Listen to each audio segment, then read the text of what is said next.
Hi, I'm Tom Miggott from Tom Miggott Photography. I was meant to do a very egocentric video today, but change of plan because I was reminded that I had made a promise earlier to talk about native ISO, so here it is. You know what ISO is? It's the third factor of your exposure triangle after the aperture and the shutter speed, but it's also the least creative factor of all because its only function is to regulate, to balance your exposure in terms of luminosity. That's all it is, and it's quite a lot already. Without it, well, it would be very difficult to obtain a photograph. The way ISO is used is you've got your digital camera with a sensor. The sensor is actually constituted of millions of mini sensors. Each sensor is going to capture the information from the light. It's going to get some green, some red, and some blue. That information needs to be amplified before it can be used. And that amplification is done on the basis of the native ISO, which are ISO 100, 200, 400, 1600, 6400, 12800 ISO. Those are the values, and it carry on.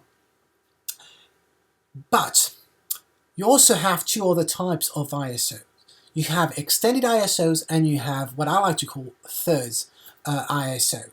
The extended ISO is pretty much marketing ISO, to be honest. It's what manufacturers try to make us believe that the latest camera is better because it can actually reach values up to 102,400 ISOs, like this one on 5D Mark III, which is quite ridiculous when you think of it. Although that being said, I did use that high ISO in one wedding a year ago because I wanted to capture a scene and there was absolutely no light, so it was either this or nothing at all, and I did it, and well, it paid off. But I did have to convert it into black and white and do a huge post-production work on it, noise-wise. You can also go down to ISO 50. This is what you get here. But you see, the way you actually get those ISOs, it's more similar to the way you actually increase your exposure in post-production, like in Lightroom, Photoshop, or DxO, by simply moving the exposure cursor here to the right or to the left. And that's the same thing with the thirds ISO, which is the way I call it, but you probably won't find it on Google. Basically, what I mean by thirds ISO is, you know, you've got ISO like 100, and then if you increase that value by one crank, you will get a third of a stop of ISO, and that's going to give you 125 ISO. An extra crank and you get 160, and then one more and that's where you get 200. Well, you see, the way your camera actually reaches 125 or the 102,400 ISO value is your camera takes the native ISO and then digitally amplify this afterwards. And in the case of the third of a stop from an ISO perspective, like 125 for example, your camera will take a picture and then will use the aperture, the ISO, the native ISO 100, and then we'll apply a digital enhancement, if you want, to boost the luminosity by 1/3 to reach 125. When it comes to ISO 160, however, it will take ISO 200 and then it will actually decrease the luminosity in post-production but still in your camera to obtain 160. The question would be then, is what is better, using ISO 160, I don't like to say natively, but within your camera, or actually take a photo at ISO 200 knowing that it will be slightly overexposed, and then in your favorite developing tool, you basically decrease your luminosity by 1/3. Which one is the best? Well, I've done several tests over the afternoon.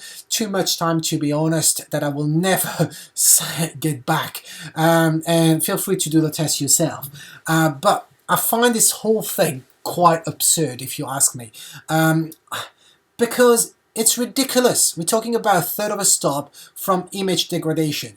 And in order to actually see the difference, you actually need to zoom not at 100%. No, you need to zoom at 200% or 300% or even more, which to me is ridiculous. And there are, I think, two groups two types of photographers out there. There's a type of photographer that spends his time online on his computer checking DP reviews and DxOs and spending his days reading graphs and test sheets.